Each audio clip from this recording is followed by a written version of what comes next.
On झालं.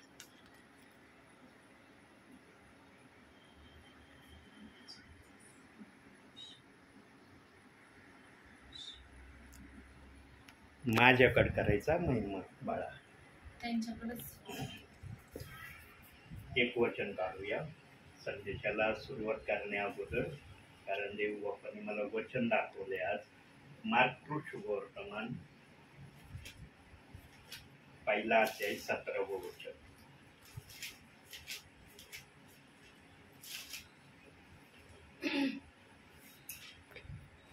बाप्तिस्मा करणारा योहान आणि त्याचा संदेश. यशया संदेश त्याच्या 17 वचन. 17. अच्छा. येशू त्यांना म्हणाला, माझ्या मागे या, म्हणजे तुम्ही माणसे धरणारे व्हाल, असे मी करीन. येस. का बरं देव बाप्पाच्या मनामध्ये मासे धरणाऱ्यांनाच तो म्हणाला की माझ्या मागे या? त्या काळामध्ये दुसरे लोक नव्हते का? इथं निरक्षर, अनपढ, यांना लिहिता वाचता येत नव्हतं, याच लोकांना येशू ख्रिस्ताने पाचारण केलं का? प्रियांनो, बायबल मध्ये सांगितलंय. आणखी एक वचन बघू. 1 कोरिन्थीकराचं पत्र 1 अध्याय 27 वचन.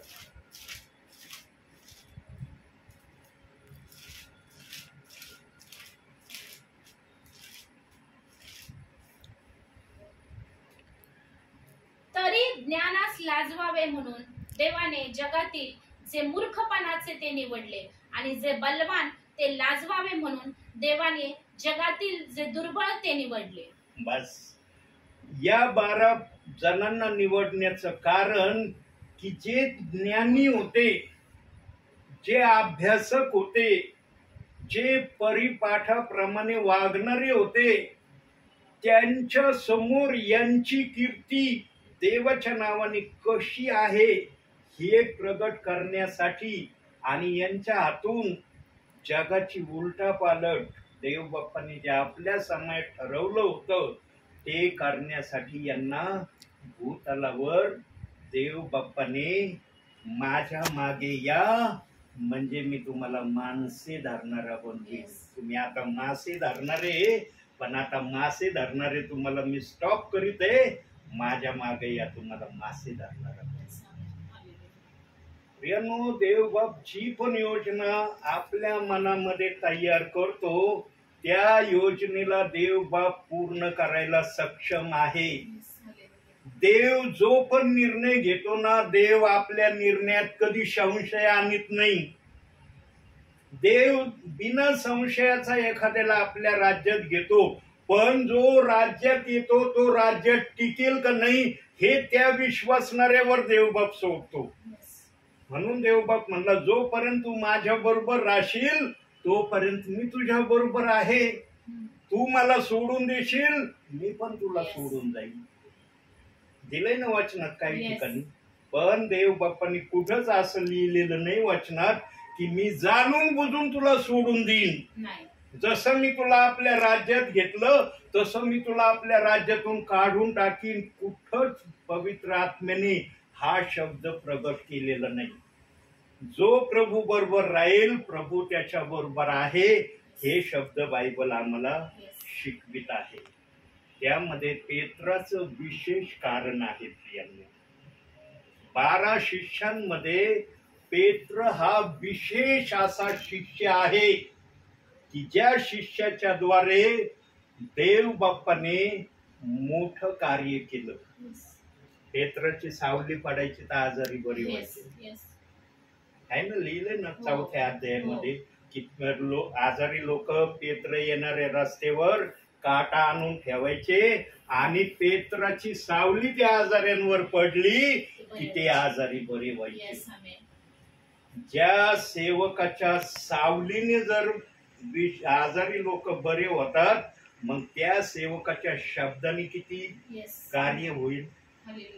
पण आज दुसरी बाजू बघू जरा. आता ही झाली पेत्राची एक बाजू. आता जरा विरुद्ध बाजू बघू. सध्याचे जे वर्तमान काळात चाललेली ती बाजू बघू. आज पेत्राचा किती जण सन्मान करते? नाही, कोणच नाही करत. पेत्राला आज चांगल्या नजरेने किती जण पाहतात? प्रियांनो, ज्या ज्या प्रियजनांना प्रेषितांची कृत्य 2 अध्याय 38 वचन माहिती झालंय किंवा माहिती करून घेतलंय, त्या प्रियजनांच्या नजरेमधून पेत्राची किंमत त्यांनी स्वतः कमी केलेली आहे. पण देव बाप्पाने पेत्राची किंमत आपल्या नजरेमधून कमी केलेली नाही आणि पेत्राला एक मोठी जबाबदारी दिली. बघा, कंपन्या असतात आहे ना, आता तर हर ठिकाणी सिक्युरिटी गार्ड ठेवायला लागले. पूर्वी कंपनीशिवाय सिक्युरिटी गार्ड आम्हाला दिसत नव्हते, पण आता कोणत्याही ठिकाणी सिक्युरिटी गार्ड आम्हाला उभे असलेले दिसतात. सिक्युरिटी गार्ड कंपनीचं धरूया आपण. एखादा अनोळखी व्यक्ती जर आला, सिक्युरिटी गार्ड त्या अनोळखी व्यक्तीला आतमध्ये एंट्री देतात का? नाही देत. का देत नाही?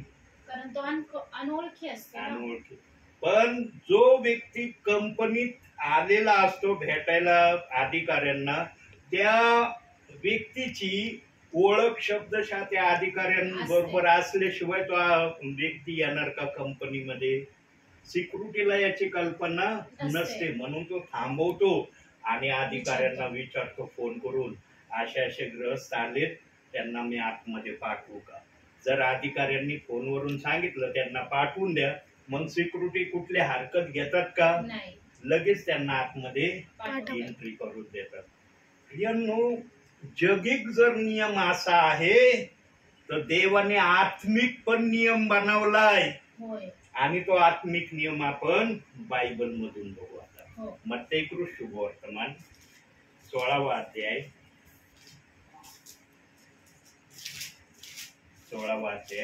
19वा वचन.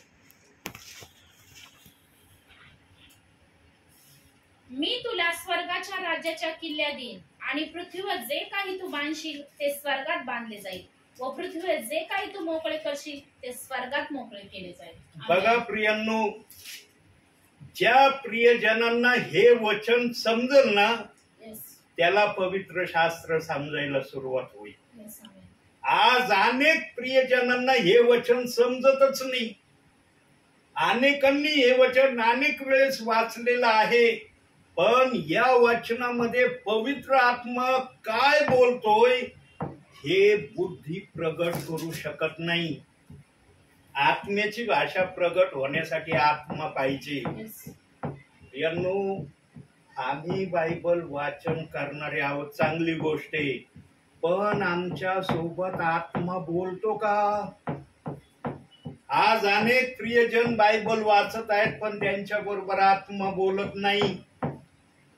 आत्मा जर बोलत असताना प्रियांनो वाचणाऱ्यांबरोबर, तर वाचणाऱ्यांनी बायबलच्या एका वचनाला दोषच लावला नसता. आणि बायबलनी ठाम सांगितलंय, बायबलच्या आत्म्याने काय सांगितलं? प्रगटीकरण 22वा अध्याय, शेवटचं पुस्तक, शेवटचा अध्याय आणि 18-19 वचन वाचा.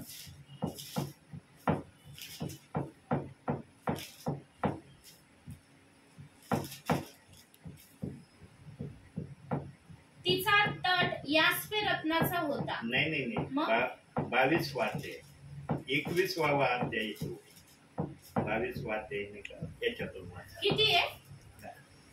18 आणि 19 आहे.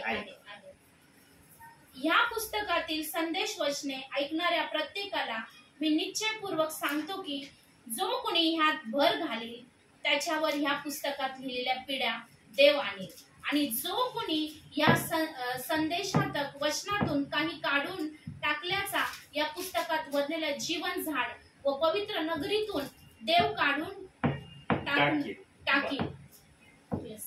बायबलचा आत्मा सांगतो, 18व्या वचनात सांगतो याच्यात काही घालू नको, आणि 19व्या वचनात सांगतो याच्यातून काही काढू नको.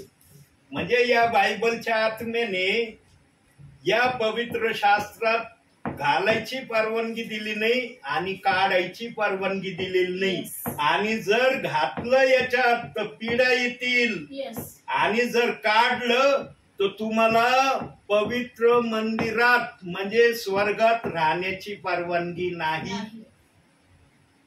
आज हे बघा, जे आत्म्याने बायबल वाचत असतील ना, आत्मा कधी त्यांना सत्य सांगितल्याशिवाय राहणार नाही. आत्म्याची भाषा इतका क्रूर शाऊल चालला होता दिमिश्काच्या वाटेवर, पण आत्मा जेव्हा आला इतका क्रूर शाऊल जागेवर बदली झाला. शाऊलाचं पाऊल झालं. झालं का नाही? हम्म. खाली पडला.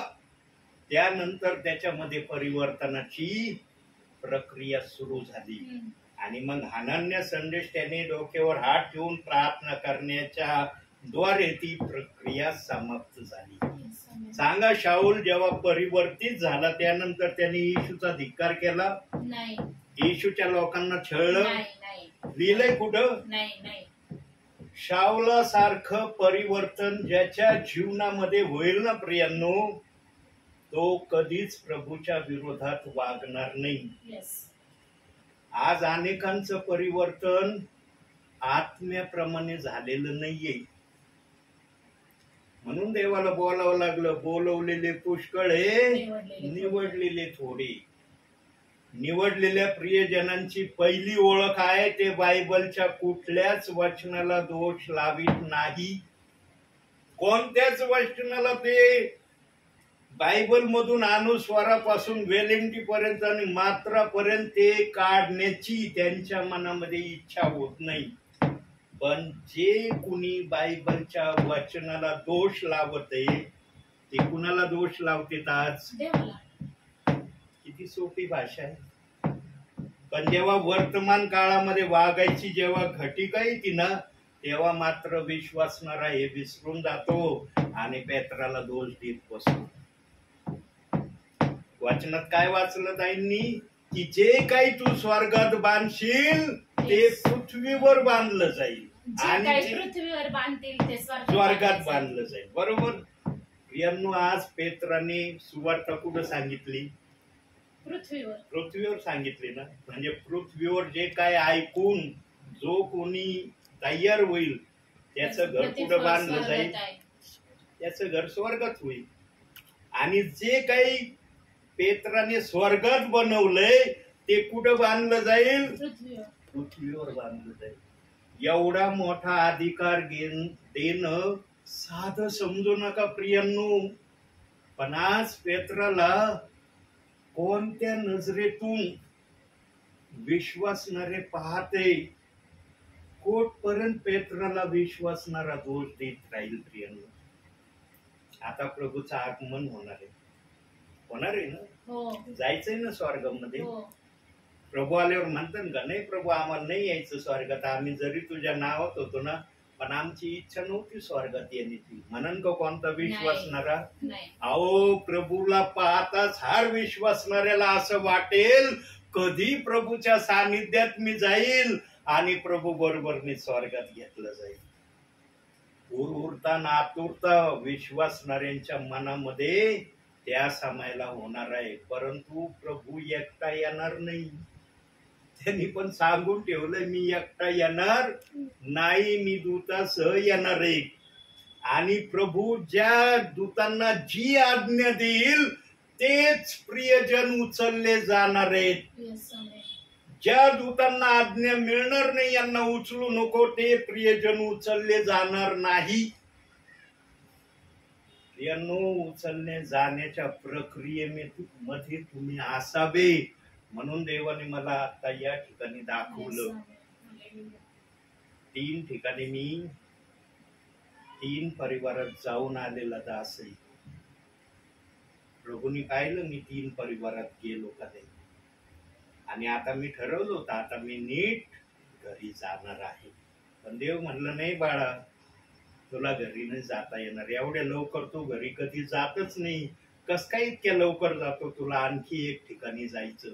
आणि जसं मला तुमच्या उभयतांची चेहरे प्रभूंनी दाखवले, मी मनात म्हणलो, देव बाप्पा, मी तर रोज या रोडनी जातो, बहुसंख्य वेळेला या रोडनी, पण मला या उभयतांचे चेहरे का नाही दाखवले? देवबाप म्हणला, मी आपल्या समयामध्ये आपलं काम करणार आहे. मी तुझ्या समयामध्ये तुझ्या सांगण्याने काम करणारा देव नाही. तुला माझं ऐकावं लागेल, मी तुझं ऐकणार नाही. आणि मग शांत झालो. म्हणलं, प्रभू ठीक आहे, तिथं गेल्यावर तुझी जी इच्छा असेल ती इच्छा पूर्ण कर. या पृथ्वीवर ज्या ज्या प्रियजनांनी पेत्राला दोष लावलाय किंवा पेत्राच्या विरोधात अपशब्द काढलेले आहेत, ते सर्वजण पेत्र स्वर्गाच्या राज्याच्या किल्ल्या दिल्या, म्हणजे त्याला स्वर्गाच्या दरवाजावर उभं केले चौकीदार म्हणून. आणि ज्या ज्या पेत्राला त्या समयात सांगावं नाही लागायचं की पृथ्वीवर यांनी दोष दिला नाही, त्यांनी दोष दिला नाही. व्यक्तीचा आत्मा पाहताच पेत्राला कळेल, अरे या आत्म्याने पृथ्वीवर मला नाकारलं होतं, लगेच त्याला साईडला उभं केलं जाईल. ज्या आत्म्याने पेत्राचा स्वीकार केला त्याप्रमाणे पेत्राप्रमाणे चालण्याचं भावी जीवनात ठरवलं, त्याचं वेलकम करून पेत्र त्यांना आतमध्ये जाऊ देणार आहे. यांनो, स्वर्गाच्या राज्याच्या किल्ल्या देणं हे एक विशेष कारण आहे. आणि पवित्र आत्मा आपल्या समयात जेव्हा वचन घडवीत होता, त्याची जडणघडण करत होता, तेव्हा पेत्राला जेव्हा प्रभूने आपल्या समयात पारखायचा प्रयत्न केला, त्यावेळेला दिसलं की पेत्राचा अनेक विश्वासणारे नाकार करणार आहेत. आणि जेव्हा आत्म्याला ते दिसलं, तेव्हा आत्म्याने ठरवलं, याला मोठं बक्षीस मी देईल. आणि स्वर्गाच्या राज्याच्या किल्ल्या दिल्या. योहान हा येशू ख्रिस्ताचा सर्वात आवडता शिष्य होता, पण योहानाला स्वर्गाच्या राज्याच्या किल्ल्या दिल्या नाही, पण पेत्राला दिल्या. का दिल्या? कारण पेत्राजवळ पश्चाताप करणारा आत्मा होता, म्हणून त्याला त्या किल्ल्या दिल्या. आता विचार करा, 3 वेळेस पेत्राला नाकारूनही देवाने त्याचा स्वीकार केला. देव म्हणू शकत होता ना, 3 वेळेस मला तू नाकारलं, चल आता मी तुला नाही स्वीकारीत, तुझा माझा संबंध काय नाही राहिला. तू एवढ्या लोकांसमोर म्हणलास, कोण आहे तो, मी नाही ओळखीत त्याला, आणि ही बाई काय बोलते मला समजत नाही. इथपर्यंतचे शब्द प्रभूने ऐकले, तरी प्रभूने त्याला क्षमा केली. कारण आमचा देव पश्चाताप करणाऱ्या व्यक्तीवर आपल्या जीवापेक्षा अधिक प्रीती करणारा देव आहे. म्हणून जो कोणी प्रभूच्या राज्यात येतो त्याला पहिलं देवाचा सेवक काय सांगतो? आपल्या पापाचा पश्चाताप करा. सांगतो का नाही? बाप्तिस्मेच्या प्रक्रियेच्या अगोदर पण सांगण्यात येतं ना, तुमच्या पापांना आठवा, पश्चाताप करा, मग तुम्ही पाण्यात उतरा. का म्हटलं जातं? कारण पेत्राचा जो स्वभाव गुण प्रभूला आवडला, त्या स्वभाव गुणाप्रमाणे देव बाप हर व्यक्तीला आपल्या राज्यात स्वीकारतो. यांनो, देव बाप्पाने एवढ्या लोकांना आपल्या राज्यात स्वीकारलं, पण आज काही विश्वासणारे बायबलच्या प्रेषितांची कृत्य 2 अध्याय 38व्या वचनाच्या पेचामध्ये आहेत. आम्ही रोज क्लेम करतो ते वचन, बरं का पास्टर? हे वचन आम्ही रोज क्लेम करतो. आमेन, आमेन. हे बघा प्रियांनो, आज विश्वासणारा, काही विश्वासणारे, काही देवाचे सेवक खुलेआम या वचनाच्या विरोधात आहे. देवाच्या आत्म्याला आपल्या समयात दिसलं नसेल का की हे 2 बाप्तिस्मेचे वचन मी ठेवत आहे, याला माझे विश्वासणारे विरोध करणारे? देवाच्या आत्म्याला त्याच्या समयात दिसलं नसेल का? तरी देव बाप्पाने हे 2 वचन ठेवले. का ठेवले? याचं एक विशेष कारण आहे. हे बघा, देव बाप्पाची मर्जी होती, इच्छा होती की काही प्रियजनांनी माझ्या नावाने 2 वेळेस पाण्यामध्ये डुबावं आणि वर यावं. काही प्रियजनांनी एकच वेळेस माझ्या नावाने पाण्यामध्ये डुबावं आणि वर यावं. ही देवाने ठरवून ठेवलेली घटना वरती होती. आज बघा, ज्यांचा पिता, पुत्र, पवित्र आत्म्याच्या नावाने बाप्तिस्मा होतो, त्याला प्रेषितांची कृत्य 2 अध्याय 38व्या वचनाचा बाप्तिस्मा घ्यावाच लागतो. तो विश्वासणारा किती म्हणलं ना माझं बाप्तिस्मा झालाय मला घेता येणार नाही, तरी देवाचे सेवक वचनातून दाखवतात की तुम्हाला हा बाप्तिस्मा घेणं अनिवार्य आहे. कारण त्याच बाप्तिस्म्याच्या वचनात देव बाप्पाने सांगितलंय तुम्हाला पवित्र आत्म्याचे दान प्राप्त होईल. Yes, amen.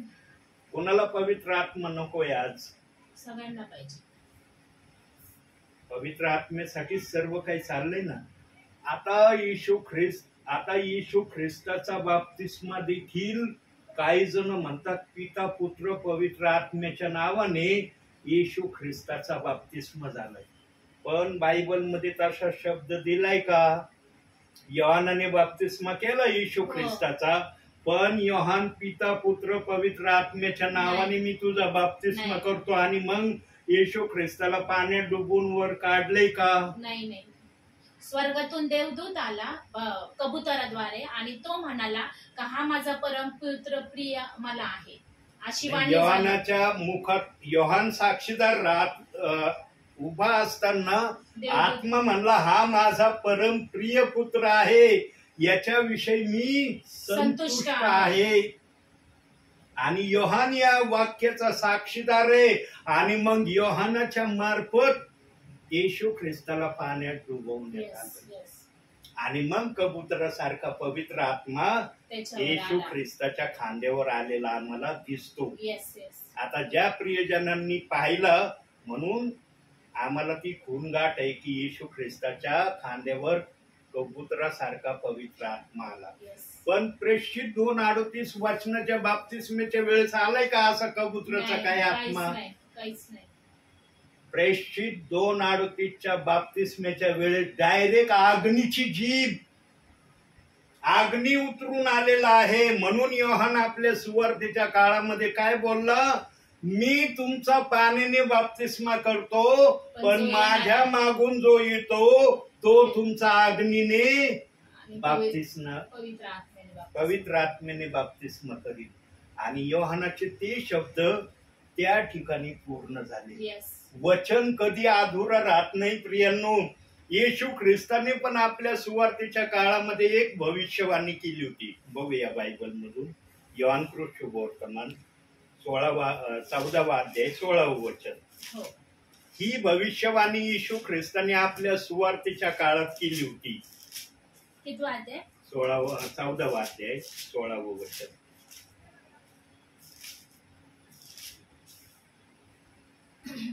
मी पित्याला विनंती करीन, मग तो तुम्हाला दुसरा कैवारी म्हणजे सत्याचा आत्मा देईल, अशासाठी की त्याने तुम्हा बरोबर सदा सर्वदा राहावे. बस. आमेन. ही भविष्यवाणी पेंटिकॉस्टच्या दिवशी पूर्ण झाली. आणि योहानाने पण आपल्या समयामध्ये जी बाप्तिस्मे केले ती पण भविष्यवाणी पेंटिकॉस्टच्या दिवसामध्येच पूर्ण झाली.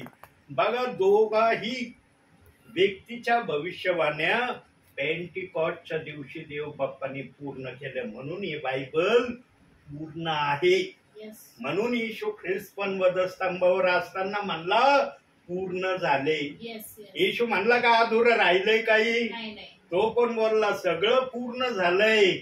आता याच्यामध्ये काही शिल्लक राहिलेलं नाही की जे मला याच्यात ऍड करायचं. Yes. सगळ्या गोष्टींनी हे बायबल पूर्ण झालं. परिपूर्ण आहे.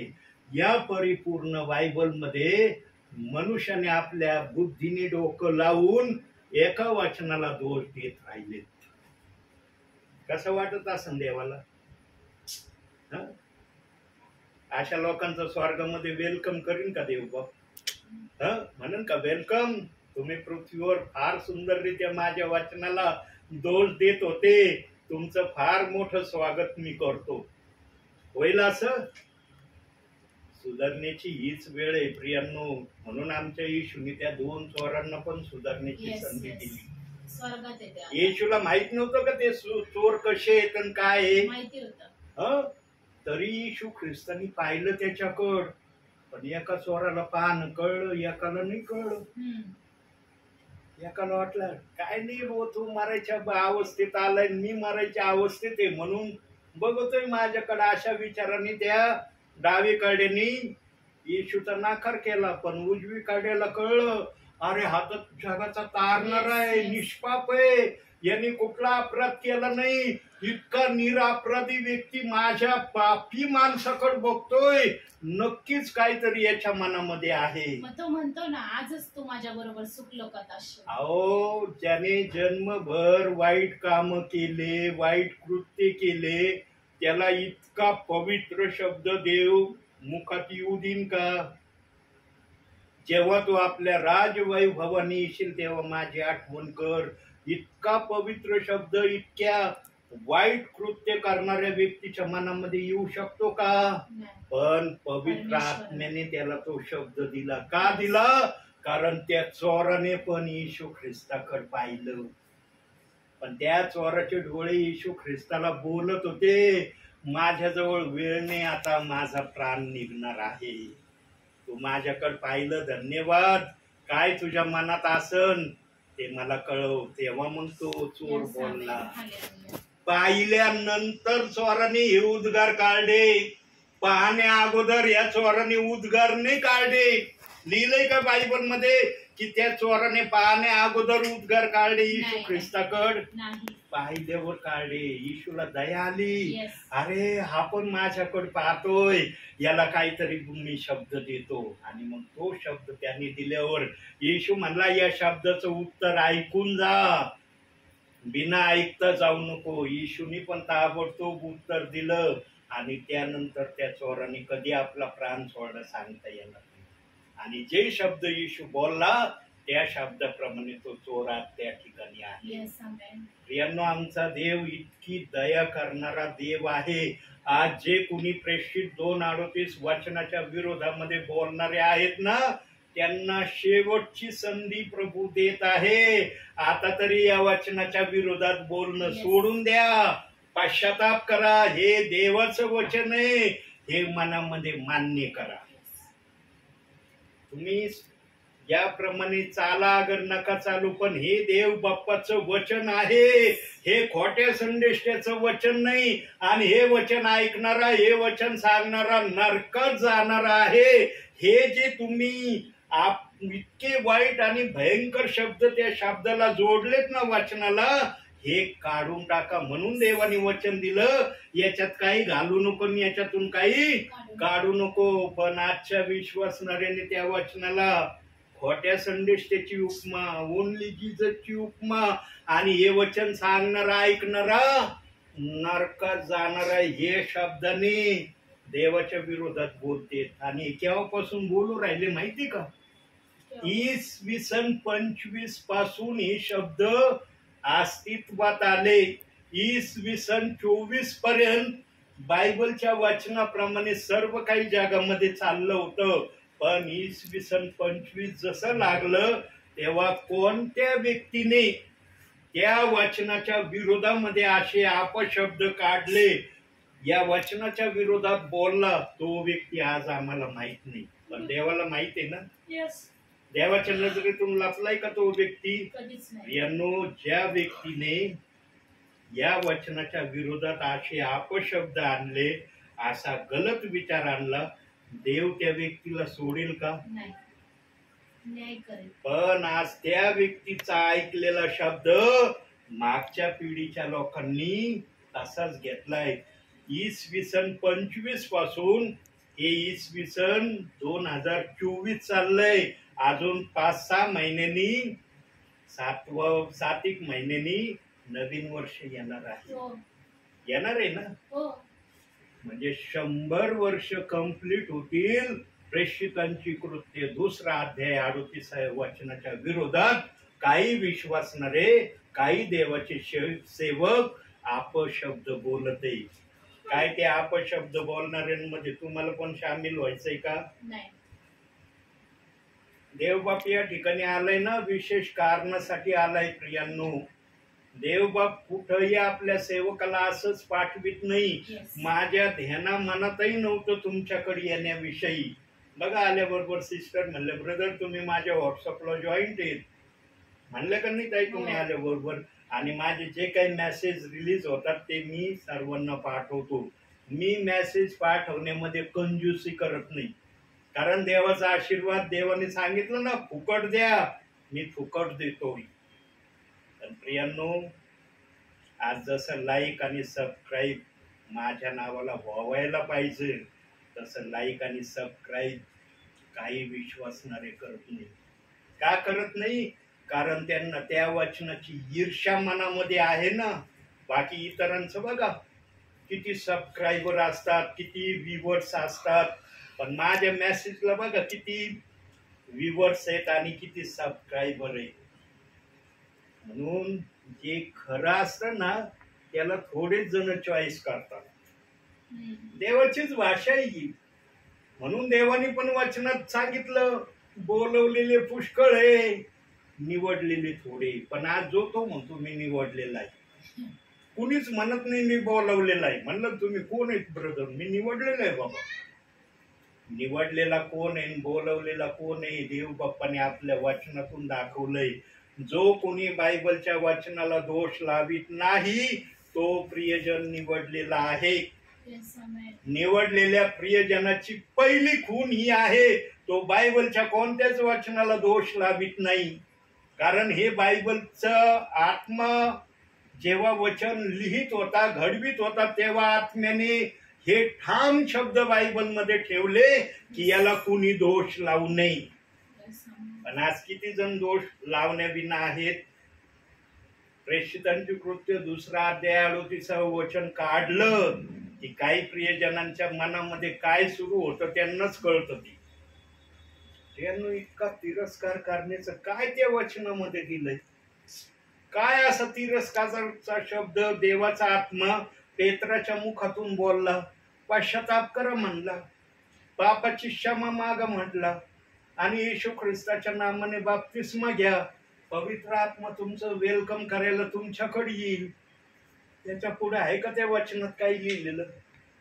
पण पेत्रो म्हणालो, नाही ना, आम्हाला पेत्रोचं नाही ऐकायचं. कशाबद्दल ऐकायचं? आम्हाला येशू ख्रिस्ताचं ऐकायचं. म्हणजे पेत्र कुणाच्या नावाने बोलत होता? येशू ख्रिस्ताचं. आज या ठिकाणी मी आलोय ना, कुणाचं बोलतोय? पवित्र आत्मा देवाचं, येशू ख्रिस्ताचं बोलतोय ना, का पगारीचं बोलतोय? नाही. पेत्र पण आपल्या समाजात येशू ख्रिस्ताचंच बोलत होता का पेत्रचं बोलत होता? आज काही सेवकांना विश्वासणाऱ्याला कळायलाच मार्ग नाही. पेत्रला टार्गेट केलं, नाही ना पेत्रचं आम्ही ऐकणार नाही. त्याचं नाही ऐकलं ना, नाही ऐकणार आहेत ना, म्हणून पेत्राला स्वर्गाच्या राज्याची किल्ली दिली आणि त्याला ताकीद देऊन ठेवलं येशू ख्रिस्तानी. पृथ्वीवर ज्याने ज्याने तुला नाकारलंय ना, त्याला आतमध्ये एंट्री द्यायची नाही. तू ज्यांनी ज्यांनी तुला स्वीकारले त्यांना आतमध्ये एंट्री द्यायची. या ठिकाणी या दासाच्या द्वारे प्रभू आज बोलत आहे. जेव्हा ती प्रक्रिया वरती सुरू होईल ना, त्यावेळेला असंच घडणार आहे. आहे का बायबल हातामध्ये? दिसती कुठली वही? केली होती तयारी? मला तर माहितही नव्हतं की आज मी या परिवारात येणार आहे. देव बाप्पाने अचानक मला दाखवलं, बाळा तुला या परिवारात जायचंय. म्हणलं देव बाप्पा मी आनंदाने जायला तयारी. तुझा आत्मा जर त्या ठिकाणी आहे, मी कशाला म्हणू मी नाही जात त्या ठिकाणी. आणि मला खून गाठ आहे देव बाप्पाची. जिथं देव बाप मला म्हणतो ना जा, तिथं कार्य झाल्याशिवाय राहत नाही.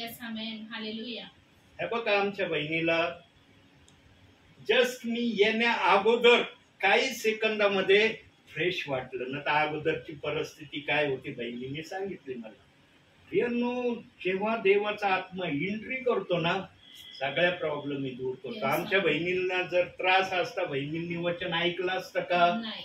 वाचनाकडे लक्ष लागलं असतं का? म्हणून देव बाप्पाने रिफ्रेश आमच्या बहिणीला केलं. देव बाप आपल्या लेकराची काळजी वाढणार आहे. एक वचन बघू, यशायाचं पुस्तक, आणि सदैव लक्षात ठेवा 49वा अध्याय. सदैव ध्यानात ठेवायचं वचन. 16वं वचन वाचा. कुणीच करता पुरुष नाही. नाही 49वा अध्याय यशाया. 16वं वचन ना मग. बरोबर. अध्याय बघ कोणता आहे? 49. 49 अध्याय 16वं वचन. एकच मिनिट. हो. पहा मी तुला आपल्या तळ हातावर कोरून ठेवले आहे. तुझे कोट नित्य माझ्या दृष्टी समोर आहे. कुणाच्या दृष्टी समोर आहे तुमचे कोट? देवाचे. आणि ज्याच्या दृष्टी समोर तुमचे पोट आहेत तिथं सैतानाचं काही कार्य चालेल का? काहीच नाही. सैतान भीती दाखवायला जरूर येतो प्रियांनो, पण सैतानाला आमच्यावर अधिकार करता येणार नाही, कारण देव बाप्पाचे कोट आमच्या भोवती उभे आहे. आम्ही नेहमी लक्षात ठेवलं पाहिजे की देवाने मला आपल्या तळ हातावर ठेवलेलं आहे. पण आज किती विश्वासणाऱ्यांना तर हे वचनही माहिती नसल की देव बाप्पाने मला तळ हातावर ठेवलंय म्हणून. कारण जे शास्त्र वाचणारे असतील त्यांनाच हे वचन माहिती असेल. जे जुना करार नवीन करार वाचण्यात ज्यांचा गेला असेल, मी माझ्या भावी जीवनामध्ये 2 वेळेस फक्त बायबल पूर्ण वाचलंय, 2 वेळेस. तिसऱ्या वेळेस घेतलं, अर्ध वाचन झालंय, अर्ध्याच्या पुढं काय मी अजून पुढं गेलो नाही. म्हणजे 2.5 बायबल माझ्या सेवा कार्यामध्ये मी वाचन केलंय. पण हे 2.5 प्रकारचं बायबल वाचन मी केलं ना, देव बाप्पाने 30% मला पूर्ण पवित्र शास्त्रातून माहिती दिली. 30%. मी बडाई नाही मारत की मला 100% देव बाप्पाने बायबल समजावून सांगितलं. मला 30% का व्हायना माझ्या 2.5 वेळेस बायबल वाचण्यातून देव बाप्पाने आशीर्वाद दिला. म्हणून आज मी संदेश सांगते. प्रियांनो, मला खात्री आहे, मला विश्वास आहे की माझ्या बरोबर पवित्र आत्मा. म्हणून मी सेवेत आहे. ज्या दिवशी मला खात्री वाटणार नाही ना पवित्र आत्मा माझ्या बरोबर नाहीये, त्या दिवशी बघा एलिएझर पगारे कुठं तुम्हाला सेवेला दिसणार नाही. पण जोपर्यंत पवित्र आत्मा माझ्यामध्ये आहे, मला अनुभव येईल ना, त्याच्या सांगण्याप्रमाणे मी आजही सेवा करतो. त्याने सांगितलं निघालो, नाही सांगितलं घरातच थांबतो. प्रभू तू नाही सांगत कशाला बाहेर जाऊ? बाहेर गेल्यावर माझ्या बुद्धीने काय होणार आहे? माझी बुद्धी काय करू शकते? तुझ्या पवित्र आत्म्याच्या वाचनासमोर माझ्या बुद्धीची काय किंमत आहे? म्हणून मी आत्म्याने खरेपणाने प्रभूची सेवा करायला जातो. बाकी सेवेमध्ये विश्वासणारे मला कसं हाताळतात, उपयोगात आणतात, त्या विश्वासणाऱ्यांना माहित आहे. पण मी प्रभूच्या सांगण्याप्रमाणे जातो. आज पाहिलं माझ्या प्रभूंनी, अरे माझा दास 3 ठिकाणी गेला, पण 3ही ठिकाणी माझ्या दासाला देवाचं वचन शेअर करताना आलं. म्हणून देव बाप्पाने या 4थ्या ठिकाणी आणलं आणि इथं वचन शेअर होते. मी रस्त्याने प्रभूला फक्त एवढं बोललो, म्हणलं प्रभू आज तुझी इच्छा होती की मी वचन शेअर करू नये, फक्त प्रार्थना करावी जावी. प्रभूने मला या टर्निंगच्या तिथं दाखवलं, बाळा असं नाही होणार, तुला वचन शेअर करायला मी कसबी परिवारात पाठवतो. आणि मी आलो आणि इथं आल्यावर काय चाललंय साक्षीदार आहेत ना तुम्ही. इतका माझा देव ग्रेट आहे की या दासाच्या मुखातून एक का होईना परिवारातून संदेश बोलवल्याशिवाय राहत नाही. आणि एकापेक्षा अधिक ठिकाणी बोललो तर देवाला धन्यवाद. पण असं सेवा क्षेत्रात कधीच माझ्या प्रभूंनी होऊ नाही दिलं की एकही ठिकाणी मी संदेश सांगितला नाही. म्हणलं आज ही माझ्या जीवनाची पहिली घटना असणार आहे प्रभू की मी सेवा करायला गेलो आणि संदेशाविना घरी चाललोय. देव म्हणला नाही होऊ देणार असं.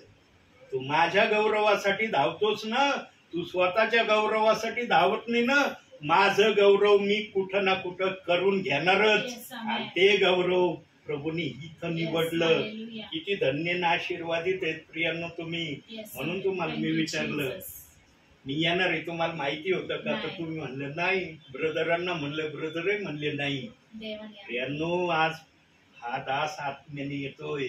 एक दिवशी प्रभू येईल आणि पहिल्यांदा तुम्हाला घेईल. फक्त शेवटी आता मी थांबणार आहे या ठिकाणी. प्रभू मध्ये शेवटी एक विनंती करतो आणि या ठिकाणी मी माझ्या बोलण्याला थांबवितो. जीवनामध्ये कधीच बायबलच्या कोणत्या वचनाला दोष लावू नका. कोणत्याच वचनाच्या विरोधात अपशब्द काढू नका. तुमच्या समोर किती जणांनी अपशब्द काढले ना, काढू द्या, तुम्ही निमूटपणे ऐकून गप्प राहा. पण त्या बोलणाऱ्याच्या बोलण्यामध्ये तुम्ही सामील होऊ नका. आम्ही पण या वचनाच्या विरोधात बोलतो म्हणून. प्रियांनो, ज्यांची जीभ त्या वचनाविरुद्ध बोललेली असेल त्या जिभेला या ठिकाणी क्षमा मिळण्याचा देव बाप्पाने अधिकार दिलाय, पण तो अधिकार पश्चाताप केल्यावर मिळणार आहे. Yes.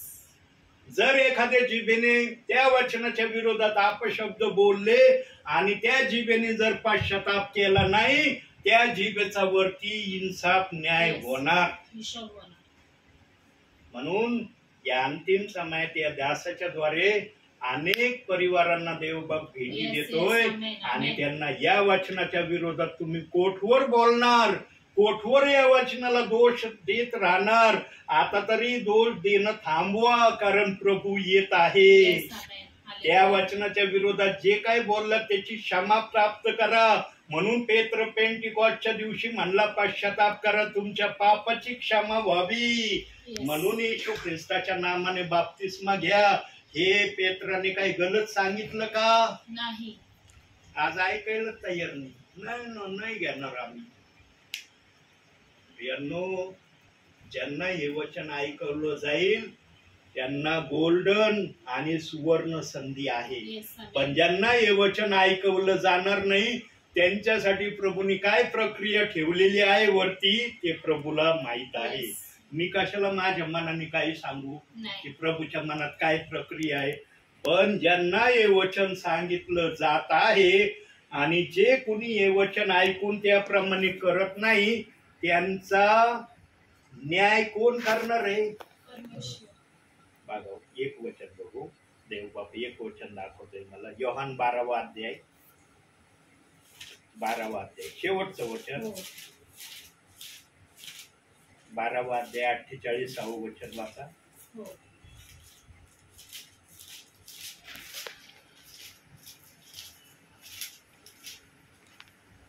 जो माझा अहेर करतो व माझ्या वचनाचा स्वीकार करीत नाही त्याचा न्याय करणारे कोण आहे? जे वचन मी सांगितले तेच शेवटल्या दिवशी त्याचा न्याय करील. कोण न्याय करील? वचन न्याय वचनच. करील. माझ्या वचनाला तू धिक्कारित होता ना, तुला तेच वचनच न्याय वचन न्याय करणार आहे. करील. Yes. या प्रक्रियेमध्ये कोण जाणार आहेत? ज्यांनी प्रेषित 2:38 वचनाला दोष लावलाय ते प्रियजन या Yes. वचनाच्या प्रक्रियेत आहेत. Yes. ज्यांनी दोष लावला पण क्षमा मिळवली पश्चाताप करून, त्यांचा न्याय हे वचन करणार Yes, yes, नाही. amen. त्यांना प्रभू बरोबर प्रभूच्या राज्यामध्ये राज्य करण्याची संधी मिळणार आहे. Yes. मी पण त्या वचनाच्या विरोधात बोलणार होतो, पण जेव्हा पश्चाताप केला, क्षमा मागितली, देव बाप्पाने माझ्या पापाची क्षमा केली आणि मला घरोघरी हे वचन शेअर करण्याकरता देव बाप्पाने Thank you, निवडलं. Jesus. म्हणून मी हे वचन सांगतोय. Yes, प्रियांनो, yes, amen. देव बाप्पाने निवड नसती केली तर मी कशाला घरोघरी जाऊन या वचनाला सांगितलं असतं. नाही. ही देवाची मान्यता Yes. आहे. म्हणून प्रियांनो, जीवनामध्ये कधीच जर तुम्ही अपशब्द बोललेले असले तर संधी आहे तुम्हाला. पश्चाताप करा, क्षमा मागा, देव बाप क्षमा करेल. Yes, amen. जरी माणसासमोर तुम्हाला बोलायची जर काही वाटत असेल, लाज वाटत असेल वगैरे वगैरे, तर एकांती तुम्ही हे करा. Yes. येशू पेत्राने पश्चाताप एकांती केला का नाही? हो. एकांती केला ना, पण हो. शब्द लोकांसमोर बोलला ना. Yes. लोकांसमोर पेत्र उभं राहून म्हणलं का मी माझ्या पापाचा पश्चाताप करतो. नाही. अंधारात जाऊन रडलं आणि तिथं पश्चाताप केला, मी जे काय बोललो प्रभू मला क्षमा कर. Yes. आणि अंधारात प्रभूनी शब्द ऐकला, अरे पेत्राने पश्चाताप केला म्हणून लगेच स्वर्गाच्या राज्याच्या किल्ल्याधर हे बक्षीस. Yes. पेत्राचं ऐकलं ना, फार मोठं कल्याण आहे प्रत्येकाचं. Yes. पेत्राचं ऐकलं नाही, पेत्राच्या विरोधात बोलले ना, मग तिथं गेल्यावर कळल. मग पेत्र स्वर्गाच्या दरवाज्यावरच उभा आहे, ठामपणे उभा आहे तो. आणि पेत्राला सांगायची गरज नाही कुणी नाकारलंय कुणी स्वीकारलंय मला. पेत्राला येतच दिसणार यांनी काय केलंय. Yes. जो स्वर्गात जाईल त्याने पेत्राला मानलं, जो स्वर्गात जाणार नाही त्याला थांबवलं जाणार आहे. पण आजचे सेवक म्हणजे जे थांबले जातील ना स्वर्गात जाण्या अगोदर, ते नरकात टाकले जातील. कुणी नरकात टाकलं जाणार नाही. ज्याच्या हृदयात येशू आहे त्याला येशू कधीच नरकात टाकणार नाही. कधीच नाही. हा, त्याने जर वचनाला दोष दिला तर वचनच त्याचा न्याय करेल. वाचलं ना आता हो, आपण हो. वचनातून, त्या न्यायासाठी त्याला थांबवलं जाणार आहे. आणि त्या प्रक्रियेसाठी तुम्ही थांबू नये म्हणून देवाने मला या Yes. ठिकाणी आत्म्याने खरेपणाने पाठवलं. Amen. म्हणून आजच्या या छोट्याशा संदेशातून देवबाप तुम्हाला आणि मला भरपूर आणि भरपूर आशीर्वाद देऊ. Amen. Hallelujah. Thank you, Jesus. कर बंद बाळा.